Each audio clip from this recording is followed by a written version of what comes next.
Okay. Thank you very much. And thanks for inviting me. I'm really excited. Um, I'm just going to jump right in. And as I'm screen sharing, I can't really see much of the Zoom interface. So if anything goes wrong, please just shout at me. Um, and otherwise, excited to take you on a tour of playing Steampunk London, collective memory, and transmedia game spaces. So, as I say in the abstract, Neo-Victorian media embody our complex dialectic relationships with the Victorian past. They manifest our collective memory of the past, but also provide a staging ground for the re-evaluation of its legacies and perceived failures. And as Marie-Louise Kolke and Christian Gutleben posit um, in, come on, there we go, um, in a passage you might find familiar. Neo-Victorianism imagines the past as a kind of uncanny doppelganger in whom we see ourselves mirrored, but which we also use to distance ourselves from the 19th century's darker aspects, such as institutionalized misogyny and racism. And so the way that we reimagine the Victorian past also reflects back on us and both the range and the limits of our imagination.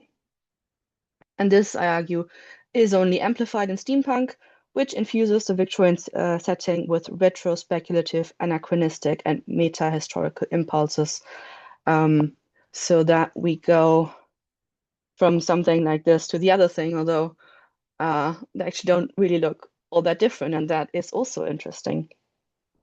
Because the remix of history, in which, in theory, anything is possible, then highlights the choices that we make or don't make. So this is what I want to explore today, the process of collective memorization and adaptation that takes us from Dore to this game called The Order and some stuff in between, using the shared idea of Victorian London as a prism. In so doing, I'm doing kind of a speed run of my book. You've seen it. And a bit of a highlight reel of 2 chapters, and I hope they connect well, but if not, I'm very happy to answer questions later on. So why Victorian London as our prism? Collective memory is palimpsestically enshrined in the city. Its urban space is, as Henri Lefebvre conceptualizes, socially produced, and whether in answering the logistics and economic demands of everyday life or encoding collective memory through lieu de mémoire, continually accumulates layers of meaning. Taking up Roland Barthes' notion of the city as semiotic and symbolic, we conceive of the material city as a multi-layered narrative, and indeed London has been the subject of literary projection for absolute centuries, perhaps never so furiously as throughout the 19th century, although I think we're all a bit biased when it comes to that. Indeed, it is during the reign of Queen Victoria that London remains not only the largest city in the world, thus becoming the epitome of cityness during the age of steam, but also takes on the shape that is still familiar to us today, at least in many places. Major cornerstones of a shared London imaginary were established during this time, such as Westminster Palace, Kensington Kensington Museum Complex and Colleges, Albert Memorial and Royal Albert Hall, Trafalgar Square and the Nelson Monument, Liberty's department store, the British Museum, Kew Gardens, the Victoria, Paddington, Charing Cross railway stations, St Pancras Hotel, Tower Bridge, and of course Bazalgette's embankment and sewer system, as well as the Underground, which was first built in 1863. So even as the city constantly evolves, there's a distinctly Victorian iconography that still remains present. But the city also enshrines and informs collective identity politics. Edward Said's concept of imagined geographies conceives of identity as inherently spatial. Identity arises from how and where we locate in our mental map of the world, here and there, them and us, the local and the strange. And as such, imagined geographies are inherently political. The city, too, functions as a microcosm of what Frederick Jameson terms cognitive mapping. Its paths and cornerstones externalize Lacanian notions of ideology as the representation of the subject's imaginary relationship to his or her real conditions of existence, and so enable a situational representation on the part of the individual subject to that vaster and properly unrepresentable totality, which is the ensemble of society's structures as a whole. The urban environment serves as an embodied spatial analogy for how we situate ourselves in relation to larger social systems, and so serves as our mental and cognitive mapping of urban reality, the interpretive grids through which we think about, experience, evaluate, and decide to act in these places, spaces, and communities in which we live. However, urban imaginaries here of Victorian London may function not only as mental maps of real spaces, but also as spatialized metaphors for our social and historical relationships. And accordingly, it is no wonder that so much of the 19th century's negotiation of a collective Victorian identity, usually meaning a white middle class identity, takes place in and through depictions of the metropolis. One example you've probably seen quite a bit is Henry Mayhew's journalistic account, London Labour and London Poor,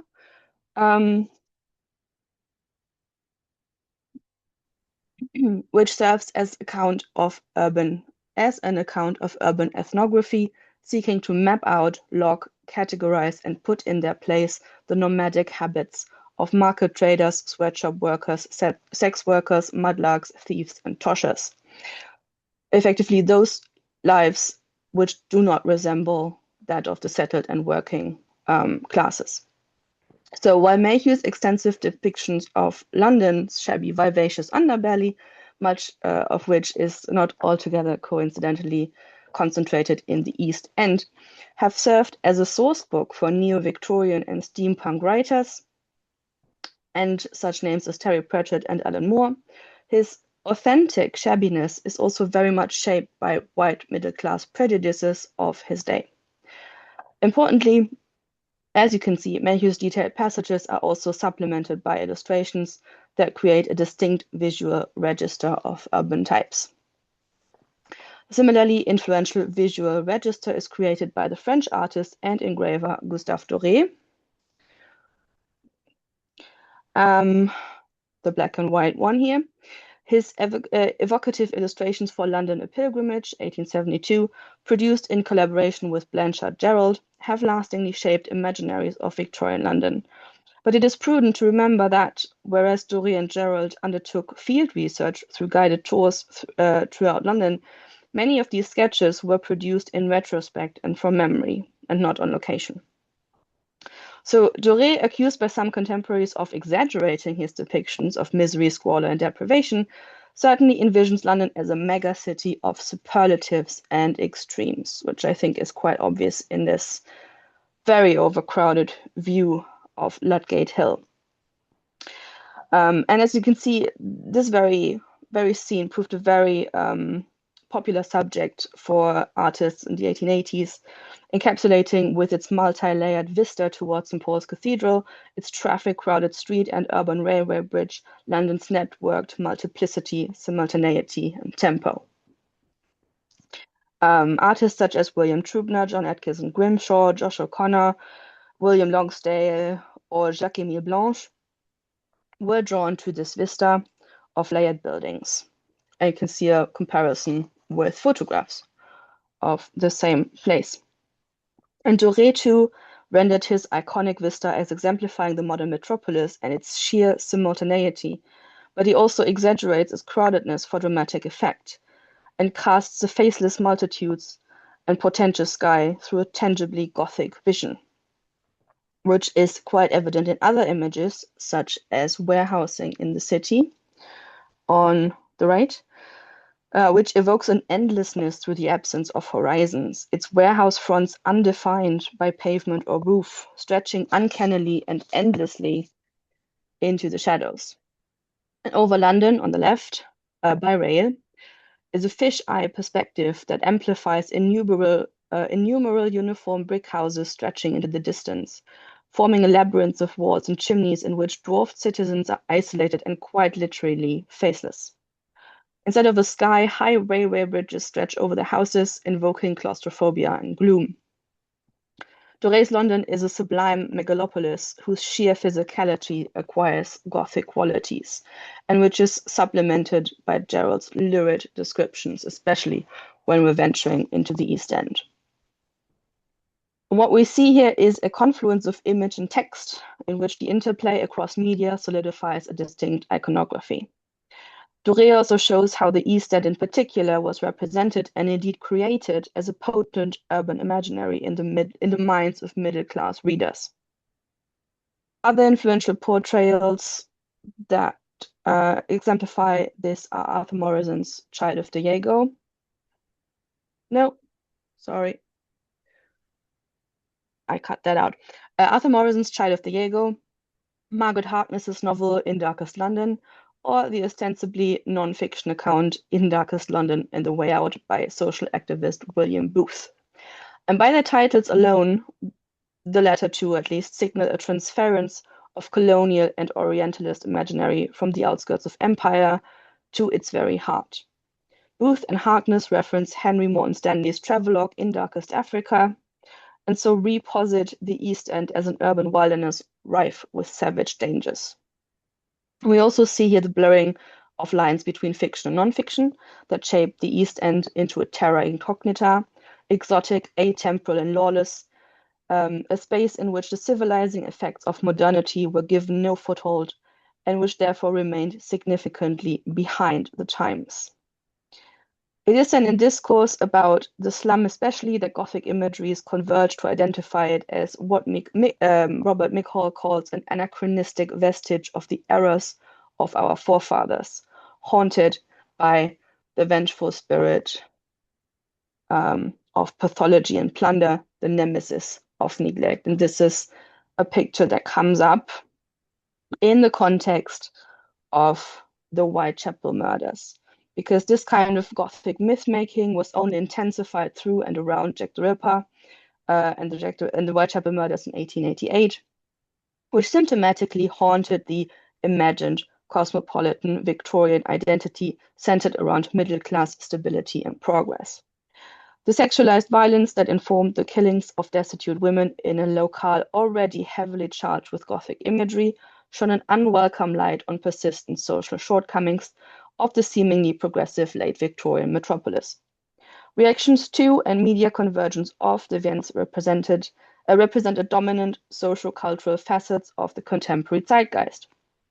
The outrage at poverty and squalor and the cries for reform, the hysteric, xenophobic, and often anti-Semitic treatment of the usual suspects, contemporary attitudes towards criminality, criminology, and the police, the ready use of sensationalist Gothic rhetoric in the media, and the co-influence of the murders on the success of the detective novel have all been chronicled and examined in scholarship.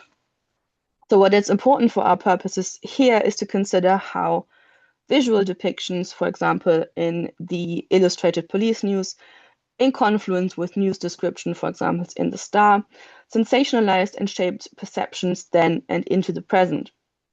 And what role is played by early fictionalizations as well? For example, John Francis Brewer's The Curse Upon Meter Square, published in 1888, or Frank Wedekind's drama Die Büchse der Pandora, 1903, or indeed Marie Belleau-Glaun's novel The Lodger, 1913, which imbued the killer with the famous iconography of top hat, Gladstone bag, and opera coach.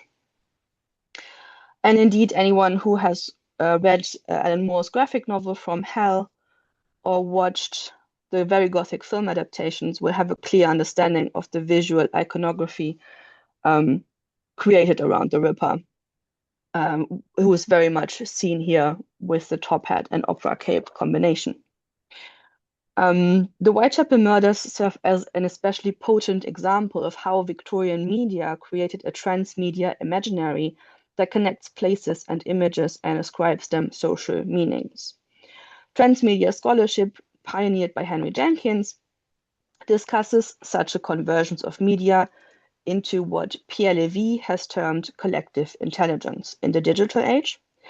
But we can very much see that Victorian discourse slowly accumulates an intertextual palimpsestic mythology in the same, albeit analog, manner. Levy defines collective intelligence as a form of universally distributed intelligence, constantly enhanced, coordinated in real time, and resulting in the effective mobilization of skills. No one knows everything, everyone knows something, and all knowledge resides in humanity. There is no transcendent store of knowledge, and knowledge is simply the sum of what we know. In Jenkins' work, collective intelligence interacts with the two concepts media convergence and participatory culture to create knowledge communities. And he writes, each of us constructs our own personal mythology from bits and fragments of information extracted from the media flow and transformed into resources through which we make sense of our everyday lives. And Jenkins here activates Michel de Certeau's notion of readers as textual poachers and travelers moving across lands belonging to someone else, like nomads poaching, they're poaching their way across fields they did not create. And what emerges here, I think, is the concept of popular culture as inherently participatory, as the process of negotiating over meaning of a text, not least in the way it's been theorized by Stuart Hall, who says popular culture is one of the sites where the struggle for and against a culture of the powerful is engaged. It's also the stakes to be won or lost in that struggle. It is the arena of consent and resistance. It is partly where hegemony arises and where it is secured. So Stuart Hall not only defines popular culture as a dynamic, ongoing process that both produces and reproduces the dominant cultural order, but also as deeply rooted in 19th century mass media. And critically, text includes depictions across media as well as the historical text itself. And we begin to see how collective memory is rooted in transmedia practices and popular culture. Textual and visual representations of the East End contributed to a media flow, which in turn creates a collective knowledge shared first by a predominantly middle-class demographic of Londoners, and then by generations of post- and neo-Victorian readers and creators. However, over time and across many adaptations, the symbols and signifiers of that historical iconography are inevitably disconnected, or at least become loosened from underlying social context and become tropes. Jack the Ripper comes to act as a signifier for notions such as Victorian London or the East End, which in turn signify crime, poverty, prostitution, exoticism, and so on. And the way that those notions are indebted in social contexts get lost a bit. And through this medially constructed and interconnected web of signifiers, in which all signifiers associated with the Ripper are irretrievably bound up with one another, Jack the Ripper and the East End become mutually constitutive. And the actual historical East End recedes from collective memory behind a communally constructed imaginary. Clive Bloom notes the Victorian East End has become a fantasy location delineated by an array of specific markers, such as fog, brick walls, gaslight, and cobblestones. A ruined memory of a landscape now reduced to its significant effects, glimpses of a lost place that never quite existed. Yeah, and I think here's some images just from general Ripper media that exemplify this. Neo-Gothic media of the 1980s and 1990s, such as From Hell, Kim Newman's Anno Dracula, Dan Aykroyd's Dan Leno and the Limehouse Golem, or Michael Faber's Crimson Petal and the White, mobilized and even weaponized Victorian Gothic imagery and the invocations of fears of the repressed other to undercut, subvert, and satirize the meta-narratives underpinning the politics of Margaret Thatcher and her appropriation of the so-called Victorian values as a talisman for lost abilities.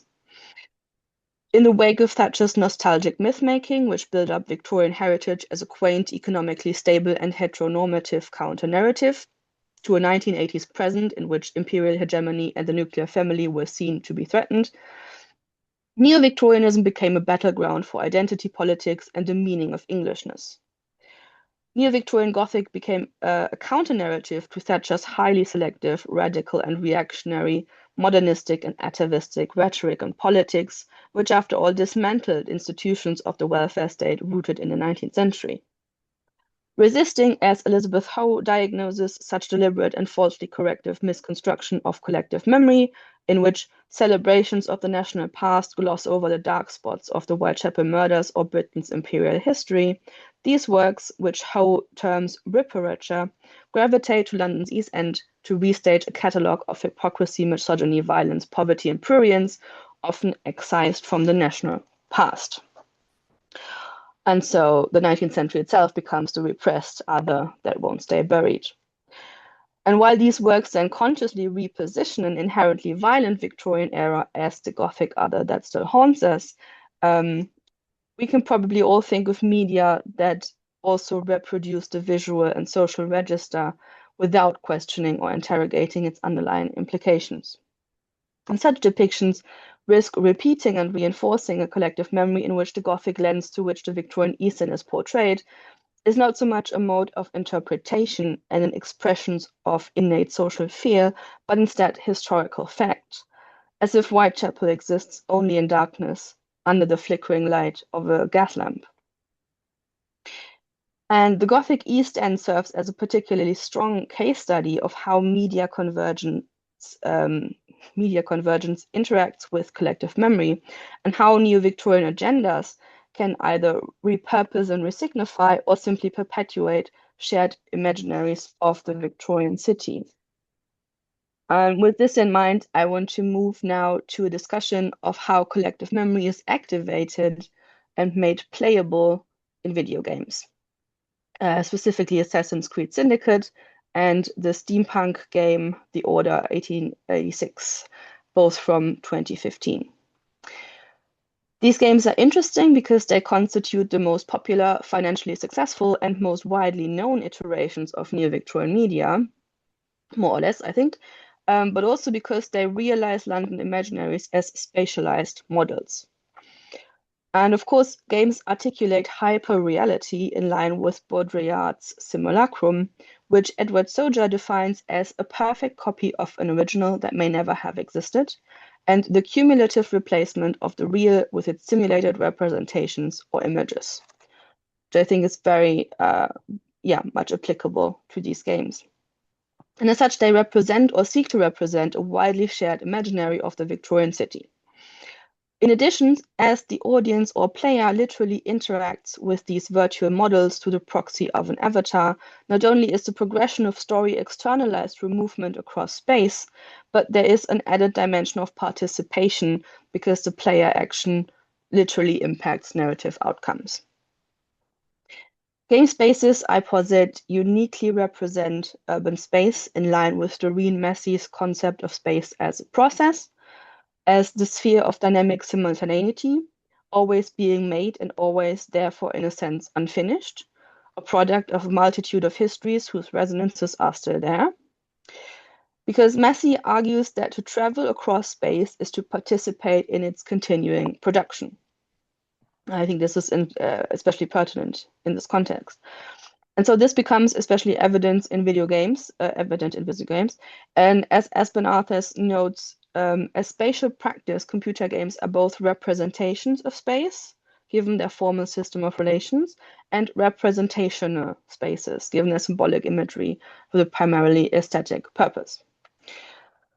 And in the book, in the long version, I explore how urban dimensionality and texture is represented in the works of Charles Dickens or through the infallible mental mapping of Doyle's Sherlock Holmes, the latter of which creates a comforting experience of the modern metropolis as knowable and under control. For reasons of time, I just want to flag up these theses in which I posit that Dickens provides an immersed perspective of the city, whereas Doyle's detective, whose journeys were plotted with street atlases and post office directories, mobilizes the panoptic view of the map. Because both perspectives, immersive and panoptic, are recombined in interesting ways in the three-dimensional video game space,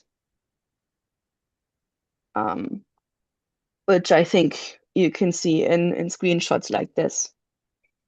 The Assassin's Creed franchise, which you can see here, strives to synthesize a realist, believable representation with players' expectations and functional gameplay.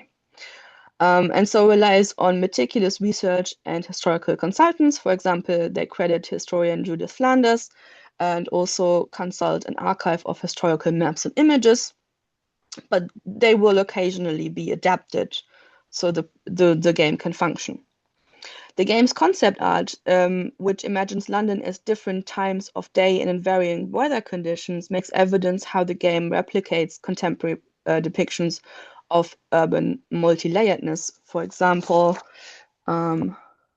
in paintings like this, one of the Ludgate Hill paintings we've seen earlier, and John O'Connor's 1884 painting from Pentonville Road looking west at evening.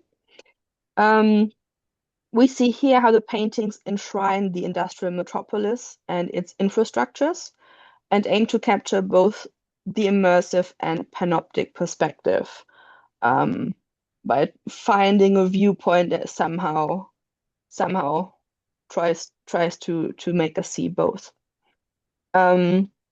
They both provide experiences of the pedestrian ground level, but also make the skyline visible and try to provide both grandeur and the everyday. Syndicate capitalizes on the desire to experience different facets of the Victorian city at the same time by creating deep, evocative, and layered vistas as three-dimensional paintings brought to life through mood, light, and soundtrack. I think we see a similar strategy in these concept art. So in the game, as twin assassins Jacob and Evie Fry, the player is invited to explore this neo-Victorian game space at leisure and from all angles while playing through a swashbuckling action narrative full of gang fights, treasure hunts, and carriage chases. Our avatars traverse, climb, and jump from factories, laboratories, asylums, prisons, and haunted houses, as well as recognizable Victorian institutions such as Westminster Palace, Buckingham Palace, and so on. I mean, St. Paul's Cathedral, very, very prominent, not Victorian, but still very central. And we also engage with street urchins, historical Victorians like Marx and Dickens, and of course, Jack the Ripper. And notably, whereas Syndicate strives for an authentic feeling experience of the city under everyday conditions, which I think you can see in these concept images, the Ripper sequence is steeped in very familiar Gothic imagery and plays out at night. So, at large, the game provides an experience of both exploring and mastering the city, where Sherlock Holmes' rational mind pervades the interlinked networks of urban life through extensive knowledge. The assassin masters the environment through physical prowess, secret knowledge, and access to forbidden routes. Moving outside the law and ethical demands that constrain others, the assassin is unencumbered by and independent from the social, economic, and legal networks of urban space and moves even outside the laws of physics. Climbing facades, traversing rooftops, jumping on and off trains, carriages, and omnibuses, and being, even when immersed in a crowd, hidden and anonymous. And by recreating Victorian London as a historical playground to be roamed, explored, and appropriated through our movements, the game provides a fantasy of playing the past, in which history, as the game promises, is our playground. And we see this very much in these images where we see the city from above as a totality, the panoptic and the immersed view meshing in some way. By simplifying Victorian socio-economic and political networks to provide an empowering game narrative, or occasionally rescaling the urban model for functional gameplay, Syndicate exemplifies Henry Jenkins' claim that virtual game spaces can represent the past as it was or as it never was, but they can also represent how players wish to remember it, revisiting or revising the past to make the players yearn for it, and they can offer players the possibility of not only being there, but of doing things there, of playing a past. I think this is one of the main reasons for the success of the franchise. The Order 1886, while functioning in a similar way, provides a different experience in a steampunk London that synthesizes urban memory and retrospeculative impulses. And you can see this both is and isn't a Victorian megacity. Its narrative is not geared towards exploration, but takes the player through a linear narrative experience that literalizes steampunk as an immersive and participatory thought experiment. The player plays Sir Galahad, you can see here, a knight of an Arthurian order that battles supernatural creatures across centuries, especially vampires and lycans. And we go on missions that take us from the financial district to abandoned hospitals and the airships of a fictionalized United India Company. However, we experience the city mostly at ground level. And when we see the skyline or are positioned above the city, it's very deliberate. And London has been steampunked into a hyper-Gothic megacity, as you can see, that does not conform to our shared memory, and is instead made newly exciting through retro-speculation and defamiliarization. Players must actively interpret the urban textures in line with Hans Gadamer's hermeneutics, meaning the cyclical and continuous reinterpretation of text based on new and cumulative understanding, and Wolfgang Iser's phenomenological approach, meaning the supplementation of the text's incomplete outline through the reader's own experience and imagination. So there's this constant circle of reevaluation going on. The dynamics of reading a text in Iser's understanding, here the virtual steampunk city, involves a creative process of establishing connections, filling semantic gaps, and re-evaluating what one encounters against one's own preconceptions. In other words, the hermeneutic act of interpreting and understanding a text, which Gadamer defines as ontologically circular and continually being reformed, takes place against a cultural tradition with which we expect it to cohere. Takes place against a cultural tradition with which we expect it to cohere, and so mirrors our relationship to the historical tradition itself. In journeying through the steampunk city, players must continually readjust their experience to the expectations of the Victorian city and integrate the steampunk version within a culturally determined horizon of understanding, meaning they must interpret and assimilate the counterfactual, anachronistic, and fantastical against what they think they know. This process draws out the participatory nature of playing the past and steampunk itself. And this is also enacted by the narrative as Sir Galahad ventures into the traditionally Gothic East End to confront a rebellion. And here we see some example of those game spaces and the way that they might be unexpected or different, such as being in an abandoned space or on an airship. And this is the East End in the game. Gloomy, ramshackle, and decrepit, the East End is inspired by Victorian depictions of Dickens or Morrison, and in line with Victorian social fears and social geographies, posited as the cauldron of resistance where the margins of society are evocatively concentrated. Once more, Whitechapel is configured as a rebellious counterspace in keeping with Neo-Victorian literature tropes. Indeed, the game soon subverts initial expectations of Gothic squalor and supernatural hauntings when Galahad is confronted by the rebellion leader Rani Lakshmibai of Jhansi, a key figure and subsequent symbol of resistance during the so-called Indian Mutiny of 1857, who has traveled from the margins of empire to challenge its center, and she has also traveled through time. It is revealed that the United India Company, rather than spreading wealth and civilization, big surprise, is instead exporting vampires to the colonies in order to quite literally suck them dry. And later in the game, it is revealed that Jack the Ripper, too, is in fact a high-ranking politician who is also a vampire. So, taking up popular tropes of Neo-Victorian Gothic, the game invokes the vampire's bloodlust as a metaphor for social and economic exploitation, and thereby literalizes predatory social, economic, and colonial power structures.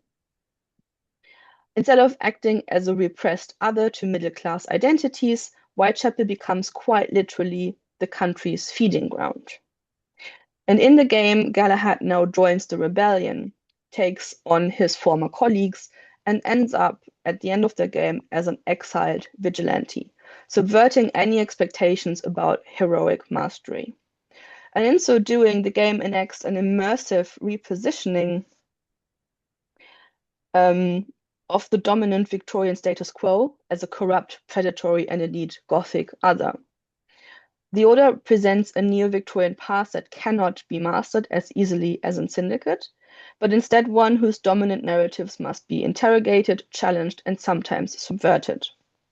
And as such, the game provides a participatory experience of re-evaluating the Victorian past and its legacy through the steampunk mode. It invites players to explore and re-examine not only the status quo presented in the game, but alongside their own shared memories and assumptions about the Victorian imaginary, especially regarding its networks of power across London and the Empire. Explorations of the steampunk city are constantly made and remade in dialogue with and against the backdrop of collective memory. In addition, players are invited to imagine alternative horizons of understanding, quite literally, and as such, alternative parameters for their own cognitive mapping. To rethink where is here, where is there, who is them, who is us, and are they really in opposition, as the game's narrative twist literally flips those two around. So like steampunk itself, video games may, as Konrad von Chomsky notes, allow players to better understand the notion of agency in human history and to root out a deterministic image of the past in which everything that happens is inevitable. Instead, by offering a playful experience in which we are actively involved, games invite us to remap our own relationship with the Victorian past. How that past is presented is, of course, up to debate and specific to collective memory. Games embody fundamental strategies of steampunk itself, as they externalize its participatory nature or make visible how steampunk collapses linear relationships between past and present in favor of a more volatile and multiple concept in which past and present continually invade, infuse, and shape one another. In so doing, steampunk empowers audiences to imagine the past and by inference the present as mutable to individual actions and consequently to imagine themselves as politically aware agents in both spheres. After all, as Terry Pratchett reminds us, fantasy is an exercise bicycle for the mind. It might not take you anywhere, but it tones up the muscles that can. And that's me. Thank you very much.